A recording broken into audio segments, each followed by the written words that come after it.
Hey there friends, in this video I'm going to be showing you how to generate a mind map using Monica's Mind Map Maker tool. So if you aren't familiar with mind maps, a quick explanation is they're basically a visualization of ideas and how they flow into other ideas that are related to them. So to get started, I have Monica open here on my browser. I'm going to click on more here at the left hand side of our screen. As you can see, there's the mind map option, and I'm going to go ahead and click on that. It should automatically open up a new window, and here you can choose what type of input you want to generate your mind map from.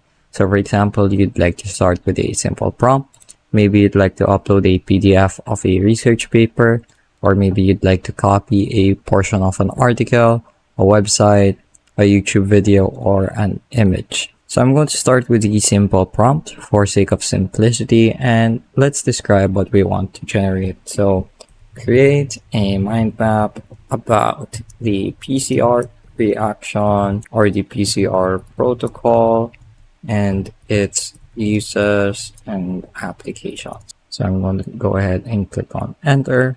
And you're going to see it breaks down the PCR protocol, which is something that people use to copy DNA. It starts with the definition. It breaks it down into its definition, the steps, the components, the applications, the advantages, and limitation. So as I've said before, mind maps are a visual way of thinking about complicated topics. So we can also generate something from a YouTube video, for example. Let's go ahead and go to YouTube and let's look for a video that is a bit information dense. So for example, let's scroll down and click on this one, I guess, since it seems more information focused. I'm gonna go ahead and copy the link, paste the URL, and I'm going to generate a mind map from it. And here it is. So the video gets broken down into several layers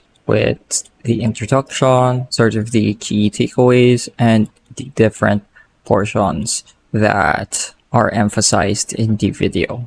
So I would have to say though that this isn't as concise as using a prompt or maybe a PDF document, but that's to be expected if you're using a video. So that's going to be it for this video. I hope I was able to teach you something new and something useful. And as always, thank you for watching.